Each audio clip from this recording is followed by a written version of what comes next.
Pengertian HPLC. Yang pertama, cara pemisahan yang berdasarkan pada interaksi antara solvent-solut. Yang kedua, cairan merupakan bergerak dan merupakan fase gerak. Adapun peralatan dalam HPLC meliputi fase mobil, pompa, injektor, kolom, detektor, integrator, dan recorder. Fase bergerak. Sebelum pelarut digunakan harus dilakukan degreasing untuk mengeluarkan gas terlarut yang tidak diinginkan. Pompa atau pump. Syarat pompa ialah dapat memberikan tekanan yang cukup tinggi, dapat memompakan fase gerak secara konstan 0,1 sampai 10 mili per menit. Cara kerja yang sederhana dan cukup inert terhadap pelarut-pelarut yang umum digunakan. Injektor. Injektor adalah tempat untuk memasukkan contoh yang akan dianalisa ke dalam sistem HPLC. Tempat menyuntikkan contoh terletak pada mulut kolom.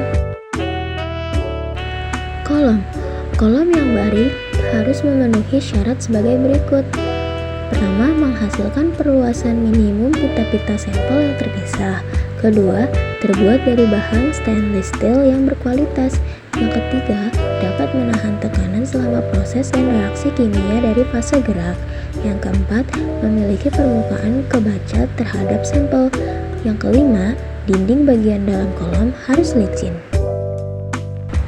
Detektor. Yang pertama ada ultraviolet, yang kedua refractive index, yang ketiga ada fluorescence. Integrator.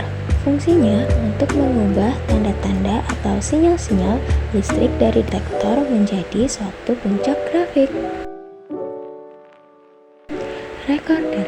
Fungsinya sama saja seperti detektor, hanya saja recorder untuk mengubah tanda-tanda atau sinyal-sinyal listrik dari detektor menjadi suatu puncak grafik.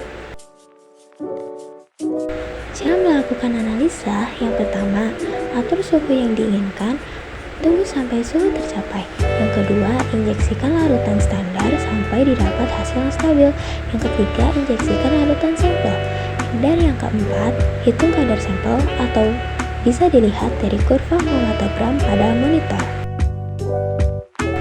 Kesimpulannya, pemisahan campuran komponen yang sukar menguap yang tidak mungkin dilakukan pada kromatography gas dapat dilakukan pada HPLC.